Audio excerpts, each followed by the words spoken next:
Hi guys, I'm Hemant Jain and welcome back to your favorite show HJ Presents Fun with Stocks. So guys, आज की video में मैं कुछ electric vehicle related stocks के बारे में डिस्कस करना चाहूँगा। जैसा कि हमें पता ही है कि आजकल काफ़ी चर्चा में चल रहा है कि फ्यूचर में जैसे काफ़ी ज़्यादा इलेक्ट्रिक व्हीकल्स आने वाले हैं, उसकी वजह से बैटरीज़ की डिमांड बढ़ सकती है, उसकी वजह से इलेक्ट्रिक व्हीकल्स में जो भी सॉफ्टवेयर यूज़ होंगे उनकी भी डिमांड बढ़ सकती है। तो फिर अब इन चीज़ों को एक्वायर करने के लिए, ऐसी पोजीशन को एक्सप्लॉइट करने के लिए हमें कौन कौन से स्टॉक्स में अपनी पोजीशन बनानी चाहिए। तो इस वीडियो के बेसिकली 2 या 3 पार्ट होंगे। तो पहला पार्ट ये है जिसमें मैं 3 ऐसे स्टॉक डिस्कस करूंगा जो पर्सनली मैं बाय कर चुका हूं और जिनका मेरे को फ्यूचर प्रोस्पेक्ट काफ़ी अच्छा दिखता है, directly related to electric vehicles because of the upcoming trend of electric vehicles. तो डिस्कस करते हैं। सबसे पहले तो माइंड में आता है कि यार देखो, हम बहुत लोग सोच के चल रहे होंगे कि इलेक्ट्रिक व्हीकल्स आएंगे तो बैटरीज की डिमांड बढ़ेगी। तो जो भी बैटरीज रिलेटेड कंपनी है जो बेसिकली प्राइमरी स्टोरेज बैटरीज बनाती है for cars and automobiles etcetera, उनकी डिमांड तो 100-200 गुना बढ़ जाएगी। बहुत लोग इस तरीके से सोच रहे होंगे। तो यार देखो, डेफिनेटली एक्साइड और अमारा राजा बैटरीज, इन दोनों को ही इस चीज़ का एक बेनिफिट तो मिलेगा, डेफिनेटली बेनिफिट मिलेगा कि हाँ, डिमांड बैटरीज की आएगी तो बढ़ेगी। लेकिन जो हम एक अनरियलिस्टिक एक्सपेक्टेशन लेके चल रहे हैं ना कि 50 गुना 100 गुना कंपनी हो जाएंगी, उस तरीके से चीज़ें वर्क नहीं करती हैं। फर्स्ट ऑफ ऑल, अभी जैसे कार का में प्रोबेबली सबसे इंपॉर्टेंट कंपोनेंट इंजन है। तो जितनी भी कंपनीज कार मैन्युफैक्चर करती हैं वो कोशिश करती हैं कि कुछ एटलीस्ट मेजर प्लेयर्स की इंजन्स वो खुद ही मैन्युफैक्चर कर लें उसका, या जो भी हैवी कंपोनेंट है वो उस कार का खुद ही बना लें कि उन्हें किसी और को पैसा देने की ज़रूरत ना पड़े। तो जब इलेक्ट्रिक व्हीकल्स का ट्रेंड आएगा तो मुझे काफ़ी ज़्यादा लगता है कि बड़ी बड़ी जो कंपनीज हैं जो एटलीस्ट खुद कर सकती हैं, तो बैटरीज मैन्युफैक्चर करने का काम वो खुद ही कर लेंगी।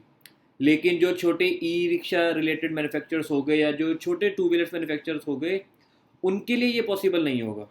तो वो स्टिल अपना बिजनेस अमारा राजा बैटरीज या एक्साइड ऐसी कंपनीज को ही देंगी, इन्हें बेनिफिट मिलेगा। लेकिन जो हमारी अनरियलिस्टिक एक्सपेक्टेशन है ना कि 100 गुना 200 गुना हो जाएगी कंपनीज, उतना बेनिफिट भी नहीं मिलेगा, लेट मी टेल यू। और इसके साथ साथ एक चीज़ और, क्योंकि सी मैं सैनिटाइज़र का एग्जांपल लेना चाहूँगा कि जैसा हमें पता है कि 2 साल पहले तक कहाँ कोई सैनिटाइज़र यूज़ करता था, बहुत ही रेयर यूज़ करते थे लोग। तो मार्केट में 2-3 प्लेयर ही थे, डेटॉल का आता था सैनिटाइज़र, लाइफ बॉय का आता था और एक दो और किसी कंपनीज का आता होगा। लेकिन जिस तरीके से एक्सपोनेंशियली क्या, लिटरली स्काई रॉकेटेड जो एक डिमांड आई सैनिटाइजर्स की, उस वजह से बहुत सारे प्लेयर्स भी मार्केट में एंटर किए। अब अगर मैं केमिस्ट शॉप पे या मैं कहीं पे भी सैनिटाइज़र खरीदने जाता हूँ तो मेरे पास चॉइसेस की कमी नहीं है, हज़ारों प्लेयर्स हैं और उनमें आपस में कंपटीशन भी बहुत ज़्यादा है। प्रॉफिट मार्जिन भी कम हुआ है और बहुत सारे लोगों ने एंट्री भी की है इस सेक्टर में। तो आई एम एक्सपेक्टिंग कि बैटरीज के बिजनेस के साथ भी कुछ ऐसा ही हो सकता है। जितनी ज़्यादा बैटरीज की डिमांड आएगी, नंबर वन जो बिग प्लेयर्स हैं हो सकता है वो खुद ही बैटरीज बनाना शुरू कर दें अपनी। नंबर टू, बहुत सारे प्लेयर्स मार्केट में एंटर करेंगे जिसकी वजह से कंपटीशन बहुत ज़्यादा बढ़ जाएगा और हो सकता है उस वजह से हमारा राजा बैटरीज और एक्साइड इंडस्ट्रीज का प्रॉफिट मार्जिन थोड़ा कम हो जाए। तो रही बात इसकी, तो अब एक बार डिटेल में डिस्कस कर लेते हैं कि इन दोनों में से कौन सी कंपनी बेटर है या दोनों ही ले सकते हैं। तो यार वैसे तो आप दोनों ही ले सकते हो, लेकिन मैं क्या कर रहा हूँ, मैं इनमें से एक ही कंपनी लूँगा। बताता हूँ क्यों। अगर मैं एक्साइड पे आके देखता हूँ तो एक्साइड का मार्केट क्या 15,000 करोड़ है, हमारा राजा बैटरी इसका, जस्ट अ सेकेंड, या इसको कंसोलिडेटेड पे सेट कर लेते हैं।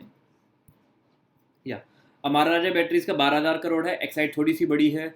अगर पी देखे तो एक्साइड 19 पे चल रही है, हमारा राजा भी 19 के अराउंड चल रही है।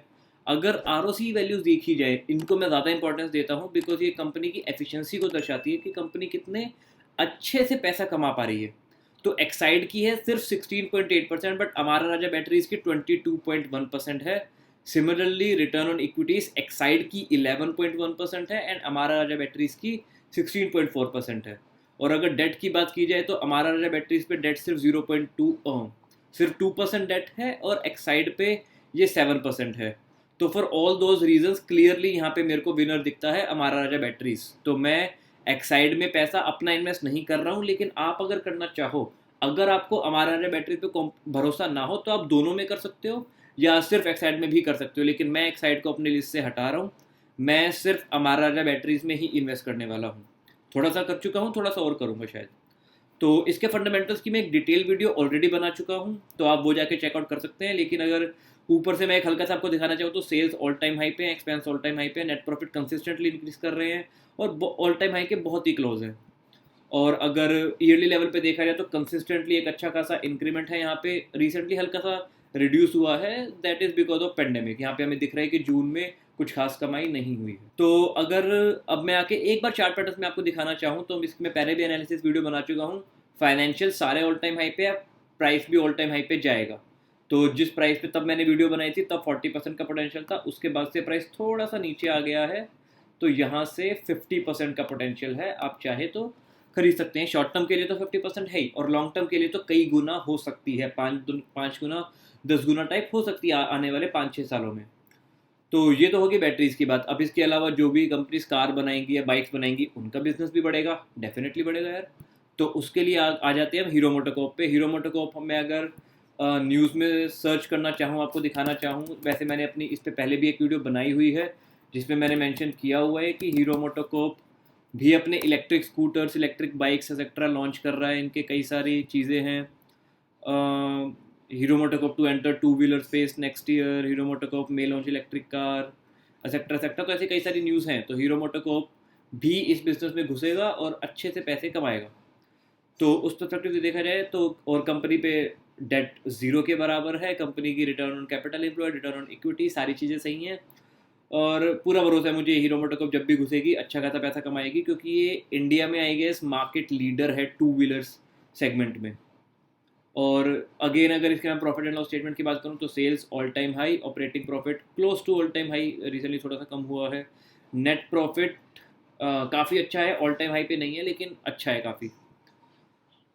तो देखा जाए तो लोन रिसेंटली थोड़ा सा लिया है, लेकिन 15,000 करोड़ के इनके रिजर्व्स हैं, उसके बेसिस पे लोन तो कुछ है ही नहीं ये अमाउंट। और अगर मैं यहाँ पे आके देखूँ तो कैश कंपनी के पास 250 करोड़ है और लोन सिर्फ 150 करोड़ है, तो कंपनी नेट डेट फ्री है। तो यहाँ से भी सब कुछ सही है। अगर चार्ट पैटर्न्स हम एक बार डिस्कस करना चाहें, it is taking a little time to load या।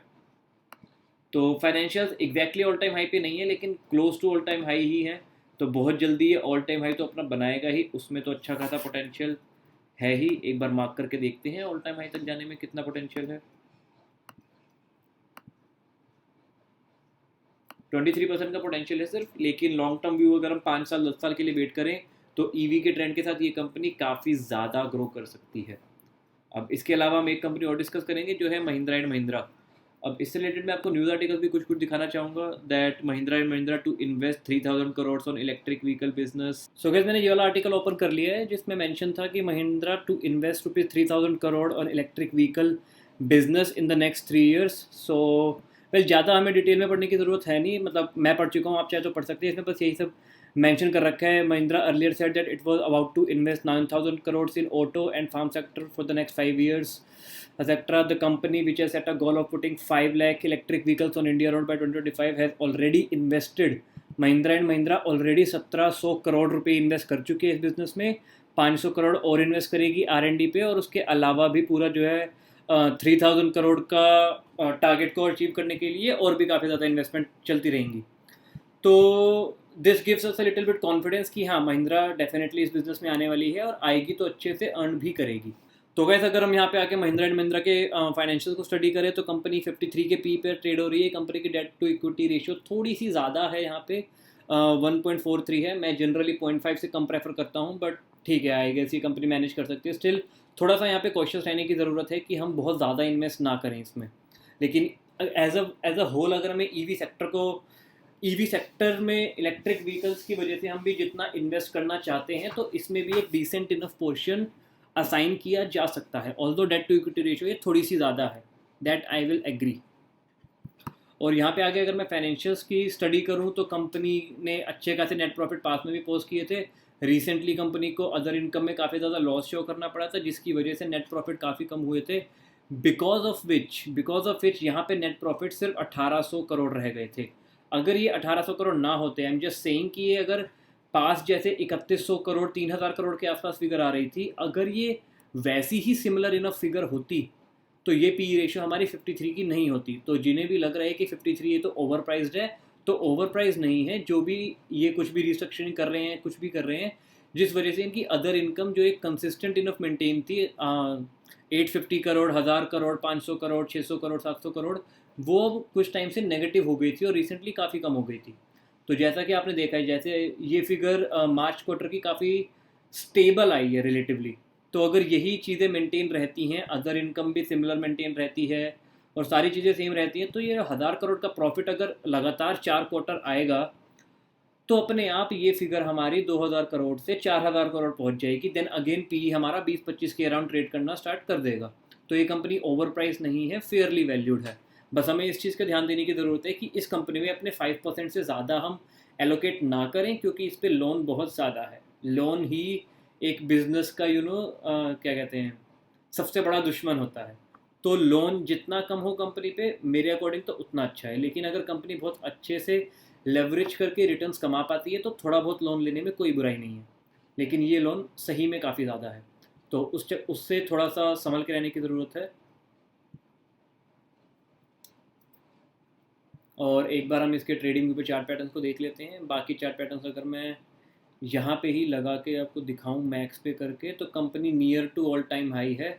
तो कंपनी में ऐसा कुछ नहीं है कि ऑल टाइम हाई तक पहुँचने में भी बहुत हाई पोटेंशियल है, ऐसा कुछ भी नहीं है। कंपनी तो 27% का पोटेंशियल इसमें अपने ऑल टाइम हाई को वापस टच करने पे है। और अगर हम अर्निंग्स में ध्यान दें कि अर्निंग्स अगर ऐसी स्टेबल आती हैं 3-4 क्वार्टर, तो हमारा नेट प्रॉफिट पहुंच जाएगा 4000 करोड़, जो कि ऑल टाइम हाई नहीं होगा, उससे बेटर फिगर्स भी अवेलेबल हैं। So basically all time high तक पहुंचने में 27% का पोटेंशियल है। लेकिन क्योंकि इसके फाइनेंशियल्स अभी ऑल टाइम हाई पे नहीं है, क्लियरली हमें दिख रहा है, चीज़ें नॉर्मल भी हो जाती है, तो ये 4000 करोड़ पे जाना चाहिए अगर ऐसी फिगर बार बार आती है तो।